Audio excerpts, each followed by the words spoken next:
Afternoon, good afternoon. आगे सब लोग अच्छा ठीक है। इसमें तो काफी लोग हैं और ठीक है, अब आवाज भी आ रही होगी, सब कुछ आ रहा होगा। टॉपिक हम लोग कर रहे थे कॉन्टिनेंटल ड्रिफ्ट थ्योरी। बाकी लोग क्यों नहीं जुड़े? अल्ताफ ठीक है, और बस जुड़ जाए लोग, शुरू कर देते हैं फटाफट।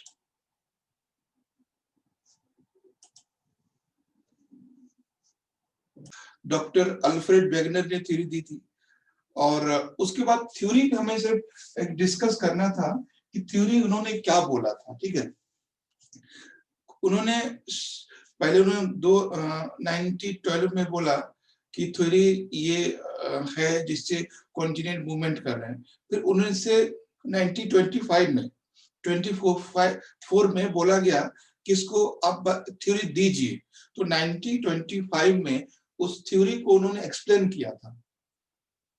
थ्योरी क्या थी कि कैसे मूवमेंट मूव करते हैं, इसके बारे में। तो उन्होंने कहा कि अब थ्योरी की सिर्फ जिक्र करते हैं। उन्होंने कहा है कि देयर इज ए पेंजिया। उन्होंने कहा है एक पेंजिया था। ठीक है, पेंजिया, एक पेंजिया था पहले। उन्होंने थ्योरी, अब वो थ्योरी पे बात कर रहे हैं। अब जो बात करेंगे वो वेगनर साहब बोलेंगे। ठीक है, उन्हीं की बात कर रहे हैं।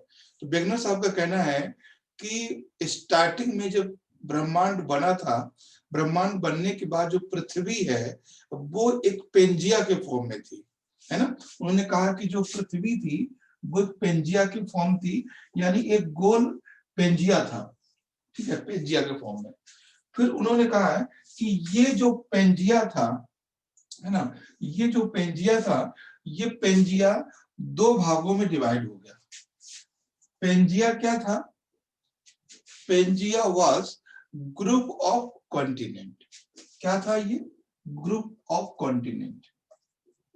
ठीक है, ग्रुप ऑफ कॉन्टिनेंट, ये महाद्वीपों का समूह था। उन्होंने कहा कि ये पेंजिया सूर्य के आकर्षण शक्ति से या अदर किसी फोर्स से ये पेंजिया दो भागों में टूट गया। पेंजिया जो है वो दो भागों में ब्रेक हो गया। ठीक है, ये वेगनर साहब का कहना है। ये जो हम बात कर रहे हैं सारी आपको थ्योरी में लिखना है। पहले उन्होंने बोला है कि there is a Pangaea. What was the Pangaea? Pangaea was group of continent. पहले कॉन्टिनेंट बनने से पहले एक बहुत बड़ा लैंडमास था पृथ्वी, और उस लैंडमास का नाम दिया है वेगनर ने Pangaea. Pangaea break in two part, it divided into two part. Northern part called as Angara land. ठीक है, अंगारा लैंड, अंगारा लैंड, ये अंगारा लैंड कहलाया। और ये गोंडवाना, ठीक है, ये गोंडवाना। तो ये चीज ध्यान रखना। हाँ, अंगारा, एक मिनट, अंगारा लैंड एंड गोंडवाना, ये बात ध्यान रखना है, अंगारा लैंड एंड गोंडवाना। तो दो भागों में बटा। अब बताइए क्या कर रहे थे अल्ताफ? लोरेशिया। लोरेशिया उसके बाद वर्ड आया। तो लोरेशिया जो आया ना, वो लोरेशिया का, लोरेशिया आया, फिर यूरेशिया आया। लोरेशिया जो वर्ड आया है वो आया है एशिया को मिलाने के बाद। तो एशिया और यूरोप को, एशिया, यूरोप और north America, that was known as the Laurasia. First name was Angara land. Angara land was the northern part. तो उन्होंने कहा जो उत्तरी भाग था वो अंगारा लैंड में डिवाइड हो गया और दक्षिणी भाग था वो गोंडवाना में डिवाइड हुआ। तो यहां तक कोई दिक्कत नहीं होनी चाहिए। ठीक है, सभी को कंफर्म है। उसके बाद उन्होंने कहा कि जो अंगारा लैंड है और जो गोंडवाना है, यानी जो पूरी पृथ्वी डिवाइड हुई थी, कि एक तो अंगारा लैंड में और एक अंगारा लैंड में और गोंडवाना में। ठीक है, गोंडवाना में।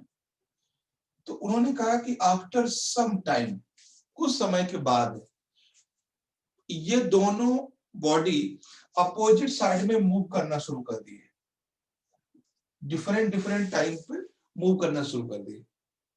और ये जो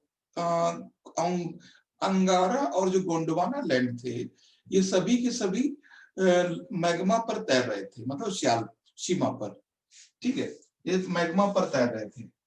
तो उन्होंने कहा दो भागों, उसके बाद इसके अंडर में, और इसके उन्होंने कहा कि इसके चारों ओर एक वाटर बॉडी था, इसके चारों ओर एक वाटर बॉडी था। That water body name was Panthalassa, ठीक है, पैंथलासा इसका नाम था, पैंथलासा।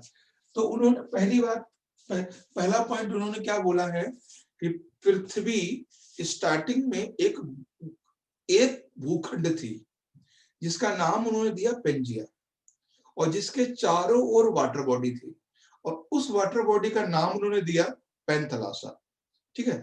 यानी पैंथलासा जो था वो पेंजिया के चारों ओर था। फिर उन्होंने कहा कि कुछ समय बाद, कुछ समय का मीन्स लाखों करोड़ों साल के बाद, ये पेंजिया दो भागों में टूट गया, अंगारा एंड गोंडवाना, ठीक। जब ये पेंजिया अंगारा गोंडवाना में टूटा, फिर दोनों बॉडी एक दूसरे की विपरीत दिशा में गति करना शुरू कर दिए, अपोजिट साइड में।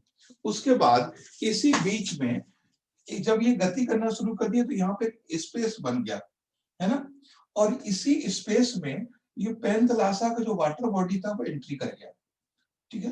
पैंथलासा का जो वाटर बॉडी है वो एंट्री कर गया, और इसी को उन्होंने कहा है क्या, टेथिस सी, ठीक है, उसी को उन्होंने कहा है टेथिस सी, ठीक है, टेथिस सी यानी टेथिस सागर, उन्होंने ये कहा।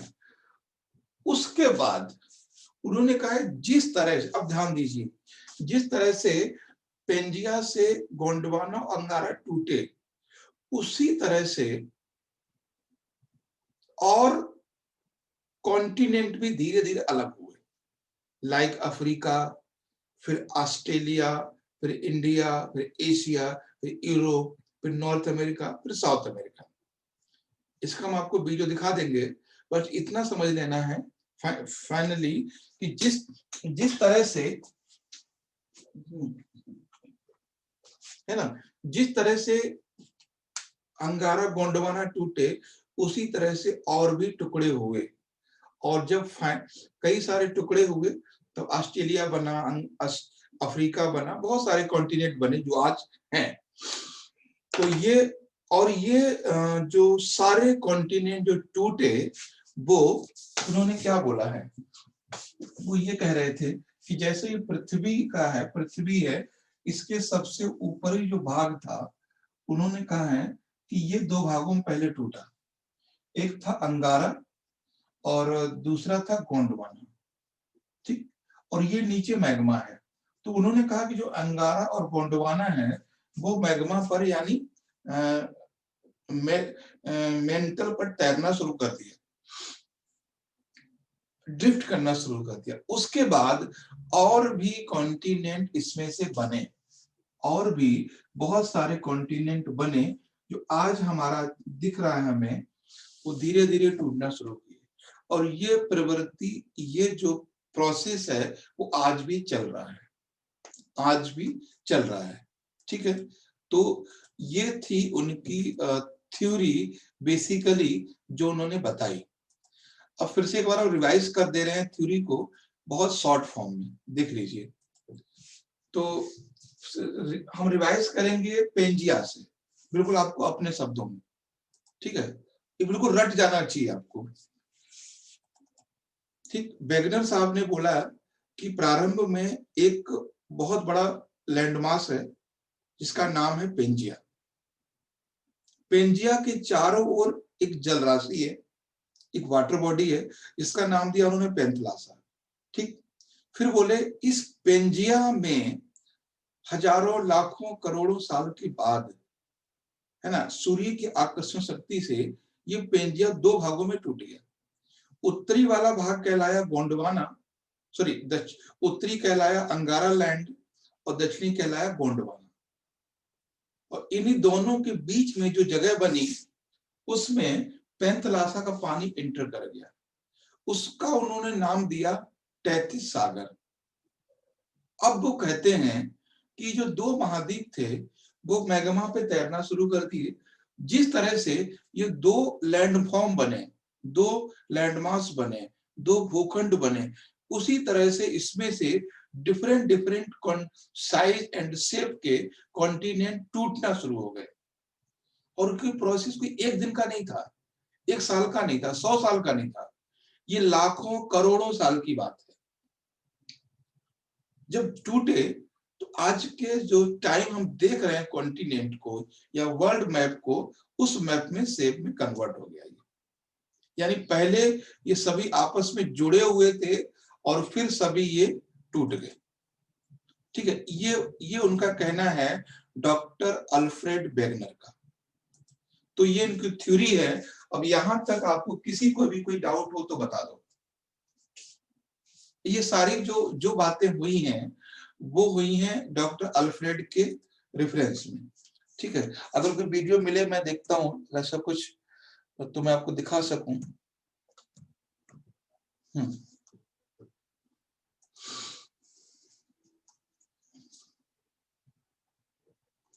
तो ये है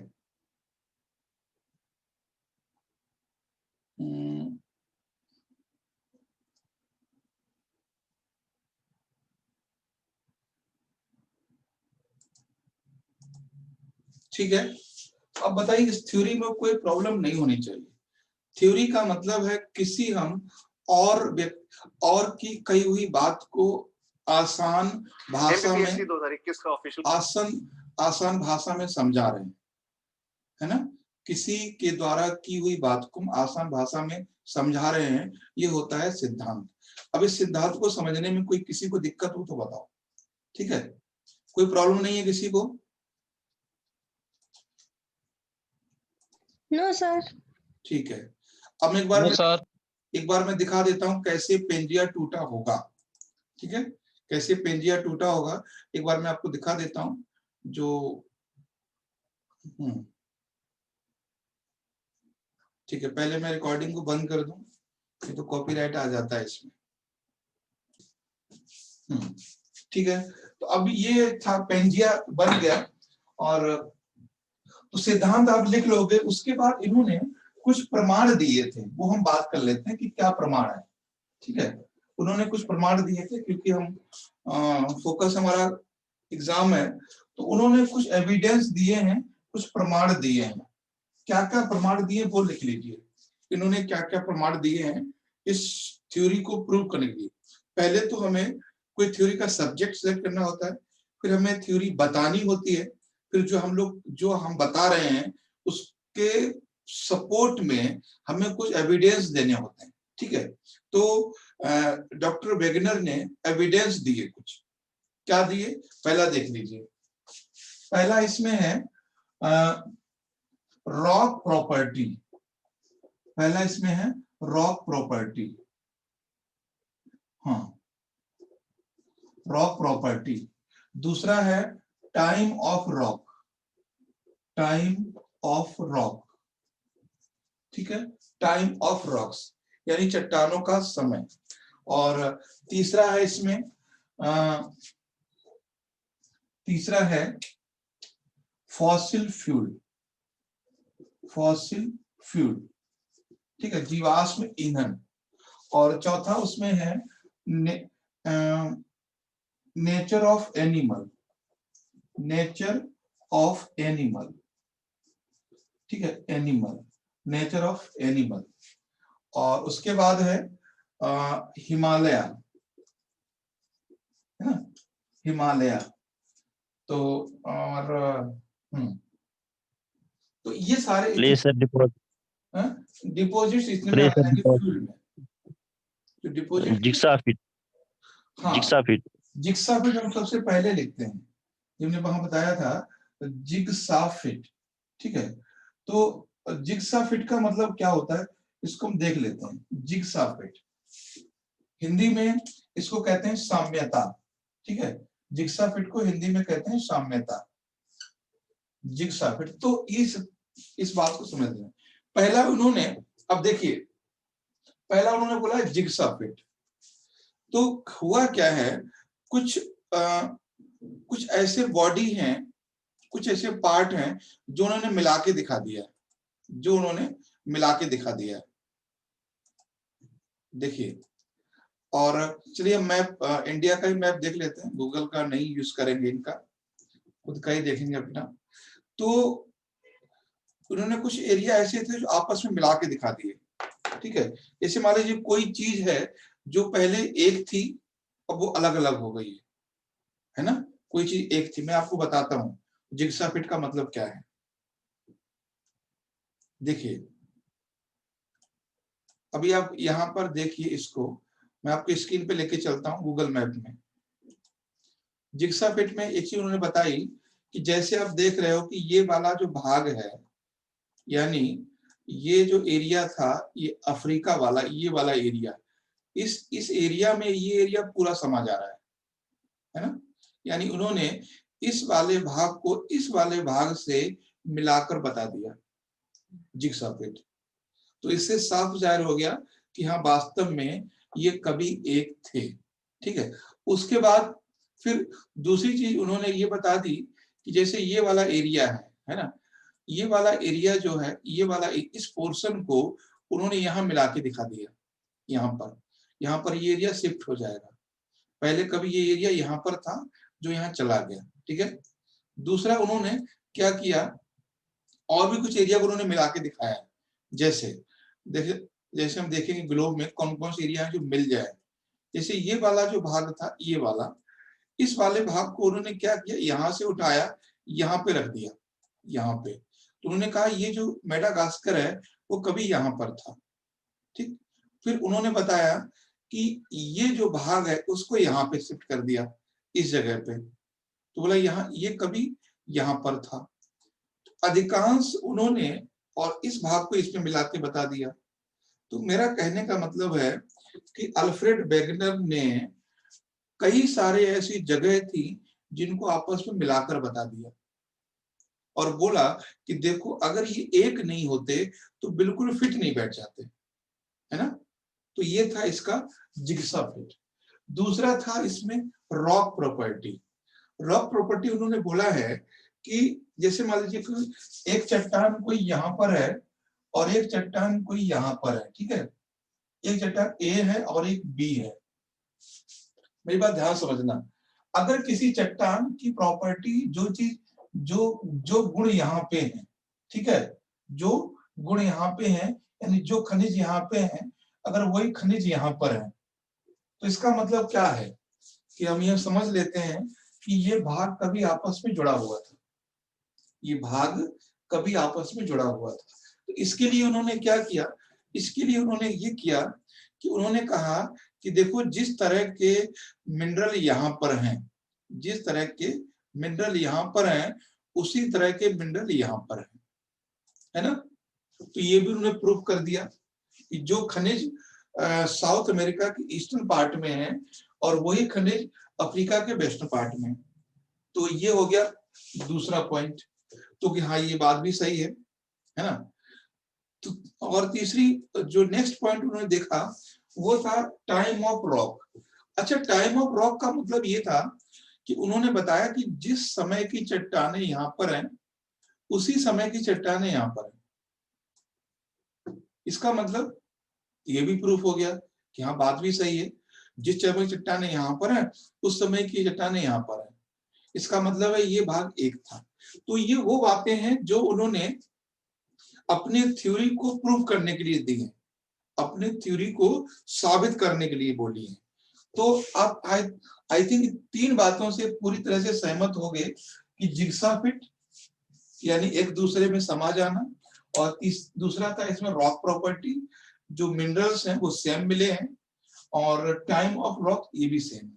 दूसरी बात उन्होंने कहा है कि जो फॉसिल फ्यूल वाली बात बोली, उन्होंने कहा देखो, फॉसिल फ्यूल जो है वो कायदे में तो इक्वेटर रीजन में मिलना चाहिए, यानी इस एरिया में फॉसिल फ्यूल होना चाहिए, लेकिन फॉसिल फ्यूल का अलास्का में मिलना, ये चीज याद रखना कि फॉसिल फ्यूल का अलास्का में मिलना यानी यहाँ पे मिलना, ये समझ में नहीं आता है यहाँ पे फॉसिल फ्यूल क्यों मिले हैं। है ना, यहाँ पे मिलना। और भारत में भी फॉसिल फ्यूल मिले हैं, जैसे मान लीजिए इंडिया में भी जम्मू कश्मीर में फॉसिल फ्यूल मिले हैं, जब यहाँ भी इस रीजन में भी फॉसिल फ्यूल मिले हैं, अलास्का में भी फॉसिल फ्यूल मिले हैं, तो ये वो एरिया है जहां पर टेम्परेचर मिनिमम है, ये वो एरिया है जहां पर टेम्परेचर मिनिमम है। ठीक है, तो इसका मतलब क्या है कि ये वो रीजन है जो कभी यहां पर नहीं थे। आई थिंक आप समझ गए होंगे कि फॉसिल फ्यूल उस जगह पर मिले हैं जहां पर उन्हें नहीं होना चाहिए था। इसका मतलब ये है कि जो अलास्का है वो भूमध्य रेखा के पास में था, इक्वेटर पे था, वहां जाके वो पहुंच गया है, यानी जो कॉन्टिनेंट है उसने मूवमेंट किया है।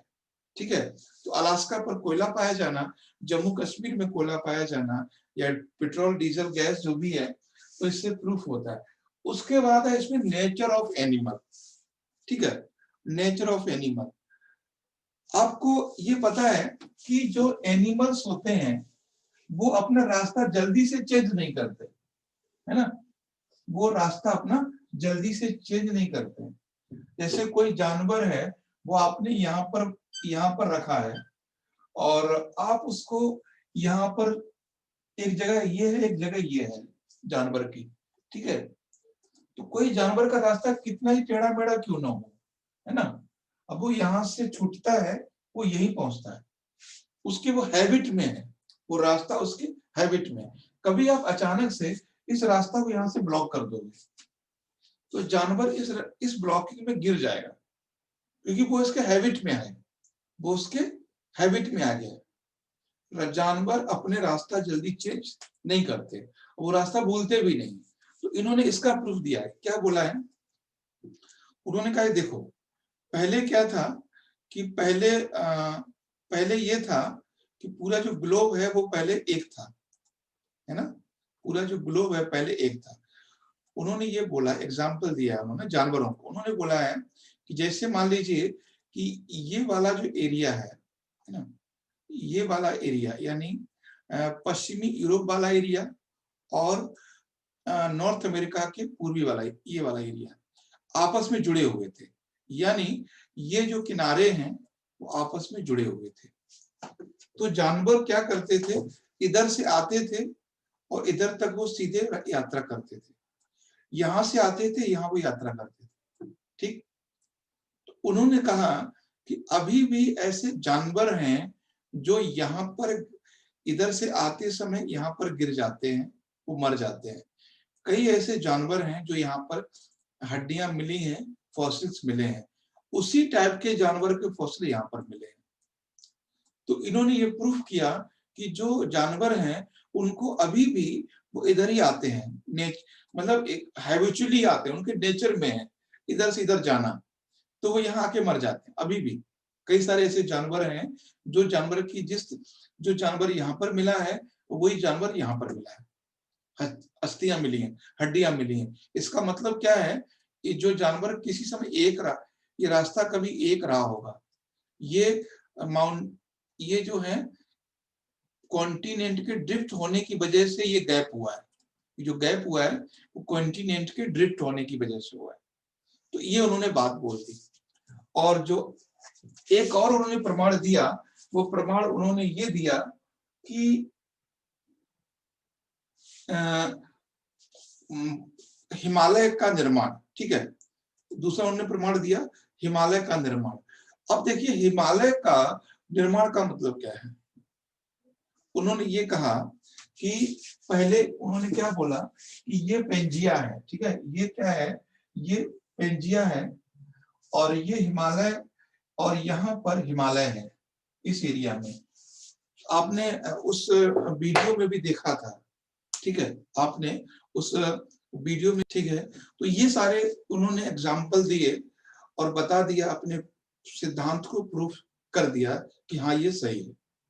ठीक है, तो अब इसमें सिद्धांत भी आपको पता है, आपको उन्होंने प्रूफ किया वो भी पता है। ठीक है, अब सिर्फ आती है कि इसकी कुछ आलोचनाएं भी होती हैं, है ना, वो आलोचना एक बार सुन लीजिए क्या क्या है, ठीक है। लिख लीजिए लिमिटेशंस। लिमिटेशंस का मतलब है कि क्या क्या आलोचनाएं हैं, लिमिटेशंस या सीमाएं, आलोचनाएं, लिमिटेशंस है ना, या कह सकते हैं क्रिटिसिज्म। आलोचना क्या है, आलोचनाएं कौन कौन सी वो सुन लीजिए। मतलब हम तो कौन सी ऐसी, देखो सिद्धांत तो वही अच्छा होता है जब आप सुने तो लगे हाँ बिल्कुल सही है, जब आप आलोचना करें तो लगे हाँ बिल्कुल खराब है। खराब का मतलब आलोचना इसलिए नहीं करनी है कि जबरदस्ती उनकी गलतियां गिनानी है। तो कुछ चीजें हैं जो रह जाती हैं, वो हम बात करते हैं लिमिटेशंस की। तो पहली लिमिटेशंस क्या है, doctor Wegener does not tell us the development of Pangaea, है ना। Doctor Wegener does not tell us about development of Pangaea. Doctor Wegener Pangaea के विकास के बारे में हमें नहीं बताते हैं, वो नहीं बताते हैं कि पेंजिया कहाँ से आया। पहली ये लिमिटेशंस है इसमें, तो लिख लीजिए पेंजिया के विकास के संबंध में कोई जानकारी का ना होना, है ना, no information about Pangaea development, पहला लिमिटेशंस। दूसरा है he told वो he tell us that force of moon and sun divide Pangaea। क्या आपको लगता है कि सूर्य और चंद्रमा की आकर्षण शक्ति यानी किसी भूखंड को तोड़ सकती है? तो लिख लीजिए attraction of sun and moon is not sufficient divide Pangaea। Attraction of moon and sun is not sufficient for divide Pangaea।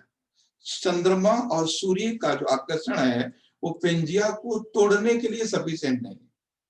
अगर ऐसा होता तो आज भी होता, है ना, ऐसा नहीं लग रहा, ऐसा कुछ है। उसके बाद कभी वो कहते हैं कि पेंजिया और कभी वो कहते हैं अंगारा लैंड और गोंडवाना लैंड अलग हुआ है। एक बार को क्या बोलते हैं, पहले बोलते हैं कि अंगारा ऊपर चला गया, गोंडवाना साउथ में चला गया, है ना। फिर दोबारा बोलते हैं कुछ देर बाद कि अंगारा और गोंडवाना फिर पास आया, है ना। तो no fix direction of movement of the continent, no fix direction of movement of continent, यानी महाद्वीपों का जो गति का एक डायरेक्शन है वो फिक्स नहीं है, वो फिक्स नहीं है।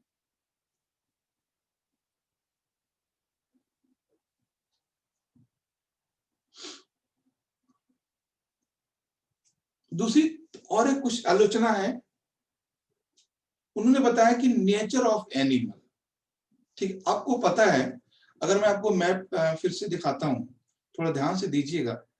अच्छा ये वाला नहीं है, सॉरी, हाँ ठीक है, ये वाला मैप, हाँ ये वाला आप मैप देखिए जो मैं भी दिखा रहा हूं, हाँ ठीक है। ये मैप आप देखिए जरा गौर से, गौर से इसलिए देखना है, इन्होंने बोला है कि जिस तरह के जानवर की हड्डियां यहाँ पर मिली हैं उसी तरह की जानवर की हड्डियां यहाँ पर मिली हैं। आपको पता है कि climate always follow the latitude, है ना, जितना टेम्परेचर यहाँ होगा उतना ही यहाँ होगा, जितना टेम्परेचर यहाँ होगा उतना ही यहाँ होगा, उतना यहाँ होगा उतना ही यहाँ होगा, जितना यहाँ होगा उतना ही यहाँ होगा। मेरी बात समझ रहे हैं कि नहीं? Climate always follow latitude, Yes, sir. And life always follow climate. सीधी सी बात है, अगर जो जानवर यहाँ हो सकता है तो सेम क्लाइमेट तो यहाँ पर है, तो वही जानवर यहाँ क्यों नहीं हो सकता, है ना। अब जैसे हम बात करेंगे ऊंट की, राजस्थान में क्या लगता है आपको, जो ऊंट उदयपुर में है क्या हनुमानगढ़ से चल के आया है? या हनुमानगढ़ वाला ऊंट जो है वो उदयपुर से हनुमानगढ़ गया है? नहीं ना। जो क्लाइमेट ऑफ राजस्थान है वो हर जगह एक जैसी है ना। जैसे मान लीजिए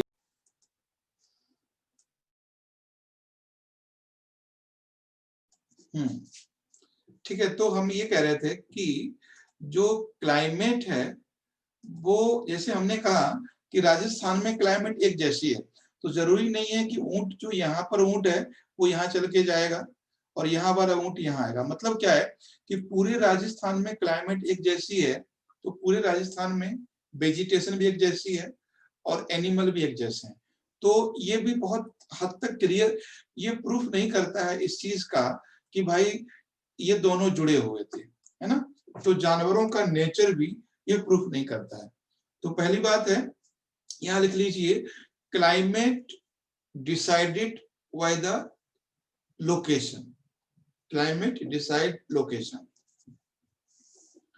decided by location and life decided by climate। तो यानी जो जलवायु है वो स्थिति उसकी निर्धारित करती है कि वो कहां पर है, और जीवन यानी पेड़ पौधे जीव जंतु निर्धारित होते हैं जलवायु से। तो ये भी ये कोई फिक्स नहीं है कि ऐसे हुआ। और सबसे लास्ट है वो है कि आलोचना है, उन्होंने केवल पर्वतों की उत्पत्ति बताई है, उन्होंने केवल हिमालय की उत्पत्ति बताई है। यानी उन्होंने जो उन्होंने उत्पत्ति बताई है वो उन माउंटेन की बताई है जो इस डायरेक्शन में है ना। उन्होंने अरावली की नहीं बताई, उन्होंने पश्चिमी घाट की नहीं बताई, है ना। उन्होंने एंडीज की नहीं बताई, है ना। एंडीज है ना यहाँ पर, उन्होंने एंडीज की नहीं बताई, यहाँ पर एंडीज है, ये ध्यान रखना। उन्होंने इसकी नहीं बताई, ठीक है। तो लिख लीजिए कि महाद्वीप विस्थापन सिद्धांत में केवल बलित पर्वतों की व्याख्या हुई है ना। He discuss only fold mountain, वो केवल फोल्ड माउंटेन की व्याख्या करते हैं और कुछ नहीं। तो अब आपको लग रहा होगा कि, है ना, इतनी सारी बातें होने के बावजूद भी ये इसकी क्रिटिसिज्म नहीं हो पा रही है कि कोई प्रूफ नहीं, कोई नहीं बता पा रहा है कि क्या रीजन है कि कोयला यहाँ पर मिला, है ना। तो कुछ ऐसे रीजन है, जैसे जिग्सा फिट है, और जिग्सा फिट भी पूरे लोग पर अप्लाई नहीं होता है ना, तो ये भी एक आलोचना हो सकती है।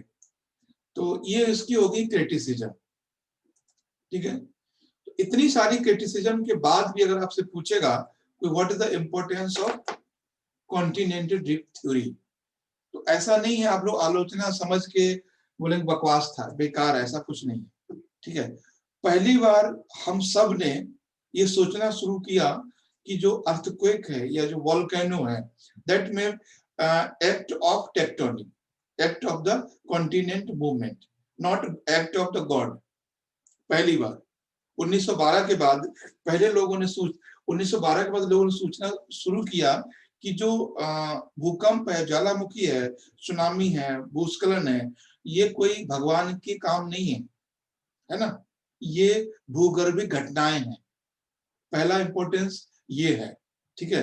हम लोगों ने साइंटिफिकली सोचना शुरू कर दिया, है ना। दूसरा है कि आगे प्लेट टेक्टोनिक के लिए रास्ता खोल दिया। अगर ये थ्योरी नहीं आता तो प्लेट टेक्टोनिक भी नहीं आता, क्योंकि लोग सोचते ही नहीं, लोग बोलते हैं अरे तो भगवान की कृपा है, सब वही करते हैं, है ना। जीसस, अल्लाह, राम, जो भी है, जिस रिलीजन में लोग मानते हैं, तो साइंटिफिक सोच की शुरुआत नहीं होती, है ना। और तीसरा इंपॉर्टेंस ये है कि हमें जो फॉसिल फ्यूल आज जो हमें मिल रहे हैं हर जगह पर, वो भी नहीं मिल पाते। हम केवल यही सोचते कि जो डीजल, पेट्रोल, कोयला है वो भारत में है और ब्राजील में है। हम क्यों जाते नॉर्वे में खोजने, है ना। हम क्यों जाते जम्मू कश्मीर में, हम क्यों जाते अलास्का में, जाते ही नहीं कभी। हम बोलते हैं कैसे हो सकता है जब वहां पर माइनस टेम्परेचर है। तो ये इसकी इंपॉर्टेंस है, ठीक है। अब आपका जो क्वांटिटी ड्रिफ्ट थ्योरी है वो मेरी तरफ से कंप्लीट हो गया है। कोई डाउट हो तो बताइए।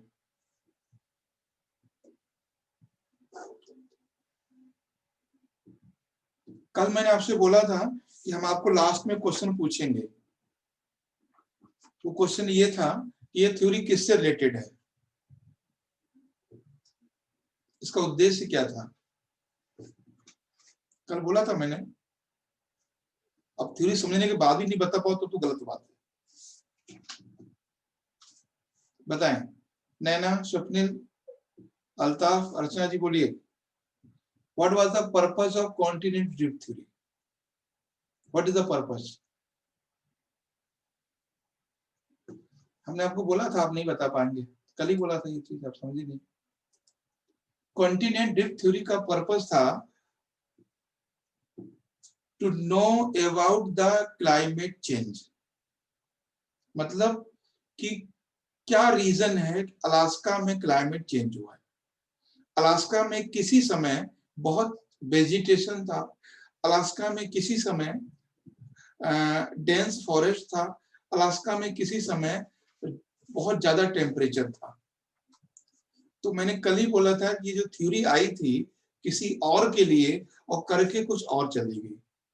पूरा पूरा थ्योरी बेस किस पे हो गया? कॉन्टिनेंट पे, लेकिन थ्योरी किस पे आई थी? क्लाइमेट चेंज पे। तो कभी आपसे तो ध्यान रखना है, प्लेट टेक्टोनिक जो थ्योरी है वो आई है क्लाइमेट चेंज के रीजन को समझने के लिए। और हमने स्टार्टिंग में एक वर्ड बोला था कि doctor Alfred Wegener is a German climatologist. याद होगा, कल आपने क्लास किया है। सो स्टार्टिंग मैंने बोल दिया था कि इस पहली लाइन हमारी सर कि Alfred Wegener is a German climatologist. ये जर्मन के एक जलवायु विज्ञानी है और वो पूरे विश्व की जलवायु स्टडी कर रहे थे। ठीक है, तो इस थोड़ा सा आपको ये ध्यान रखना है। और क्यों मैं फोर्स कर रहा हूँ ज्यादा, क्योंकि 2014 में ये क्वेश्चन यूपीएससी ने पूछा है, 14 में ऐसा है, 17 में पूछा है कि कॉन्टिनेंट ड्रिफ्ट थ्योरी किसके लिए आया है। तो वो है क्लाइमेट चेंज को जानने के लिए। ठीक है, और आखिर इसने व्याख्या किसकी कर दी? कॉन्टिनेंट की, माउंटेन की, अर्थक्वेक की, सुनामी की। इसलिए जो मेन पर्पस था वो छिप जाता है, ये ध्यान रखना है। ठीक है, तो इसका ये पर्पस था ही नहीं कि वो भूकंप के बारे में बताए, इसका ये पर्पस था ही नहीं कि वो माउंटेन के बारे में बताए। उसका पर्पस ये था कि क्यों आज हिमालय में कोयला निकल रहा है, क्लाइमेट चेंज। ठीक है, तो ये था। और कि ये टॉपिक मैं समझता हूं कराने के बाद ऐसा होता है कि आप खुद से लिख सकते हो। ये टॉपिक खुद से लिख पाओगे? अल्ताफ, अर्चना, नैना, स्वप्निल, बताओ। Guddu? Yes sir yes sir. क्योंकि ये बुक्स में बहुत उलझा हुआ है, बहुत ज्यादा। इस बार शायद पेपर में भी आया है, एग्जाम में, मेंस में शायद आया है इस बार। जो भी लिखें आसान भाषा में लिखें और उसको आगे प्रूफ करते चले जाएं कैसे ऐसे ये। ठीक है, तो ये चीज है। नेक्स्ट हम लोग टॉपिक करेंगे नेक्स्ट क्लास में, वो है प्लेट टेक्टोनिक। प्लेट टेक्टोनिक, देखिए जिसको इस साल एग्जाम कलर चेंज हो रहा है, जिसको इस साल एग्जाम नहीं देना है, ठीक है, जैसे नैना है, गुड्डू है, ठीक है, स्वप्निल है, यूपीएससी का, वो लोग क्या करें कि मेंस का क्वेश्चन देखा करें। जिन लोगों को देना है तो वो थोड़ा सा भी प्रीलिम्स पे ध्यान दें। जिन लोगों को नेक्स्ट ईयर देना है या 1-2 साल बाद देना है तो वो मेंस के क्वेश्चन देखें कि इससे क्वेश्चन कितने आए हुए हैं, तो वहां से तब ठीक है। और ये देखो मैं बार बार बोलता हूँ, ये कोई क्लास ऐसी नहीं है कि भागम भाग वाली, ये रिजल्ट ओरिएंटेड है। हम चाहते हैं कि हमें रिजल्ट यहाँ से मिले, तो साथ साथ सारे क्वेश्चन मेंस के देखते रहिए। वेबसाइट पे क्वेश्चन पड़े हुए हैं मेंस के, आप चाहें तो आप कहीं मार्केट से कोई बुक भी ले सकते हैं जीएस की, और जीएस की मेंस पेपर की, तो उसमें से कीजिए और फिर पूछिए। ठीक है नैना, करना है ऐसा? गुड्डू? Yes sir, right. हाँ, तो ये सब लोग कीजिए जिन लोगों को इस बार अभी नहीं देना है। जिन लोगों को देना है वो तो प्रीलिम्स ही फोकस कर रहे हैं। सर आज 20 तारीख से आप बोले थे ना प्रीलिम्स की क्लास लेने के लिए। प्रीलिम्स की क्लास है, प्रीलिम्स का टेस्ट। हाँ प्रीलिम्स का टेस्ट है वो आ जाएगा 4 बजे तक, इसीलिए मैं आपका क्लास को आज की साइंस की क्लास को रोक रहा हूँ। कुछ उसमें एडिटिंग करनी है, कुछ क्वेश्चंस है मुझे मतलब एक बार रीड आउट करना है, तो जिस मतलब 4 बजे तक वो आपको मिल जाएगा टेस्ट, है ना? ओके। अब वो आपको टेस्ट मिल जाएगा और मुझे आप कल 11 बजे तक, है ना, उसका आंसर लिख के ग्रुप में शेयर नहीं करना है मुझे, या फिर ग्रुप में कैसे करेंगे आप? ग्रुप में करेंगे सर मैं तो आपको देख दे सकते दूंगी ना। हैं। आप मतलब आप पर्सनल आपको दे दूंगी ना। ठीक है, नहीं अब ग्रुप में मुझे नहीं, एक काम करना, सब लोग निधि मैडम उनको भेजना नंबर पे, हो सकता है हम ना देख पाए। हाँ ठीक है, उनके पास आंसर की ठीक। रहेगी तो आप उनको भेज देना, ग्रुप में आंसर की मत डालना, और कोशिश करना कि आप उसको 2 घंटे के टाइम में ही करें, मतलब उसी टाइम में करें, उतनी सीरियसली करें, है ना? ऐसा नहीं है कि 10 क्वेश्चन सुबह कर लिए, 10 रात में कर लिए, 10 सुबह, तो मजा खराब हो जाएगा, है ना? ठीक है, जी सर। अभी आएगा पेपर 4 बजे तक आ जाएगा, ठीक है?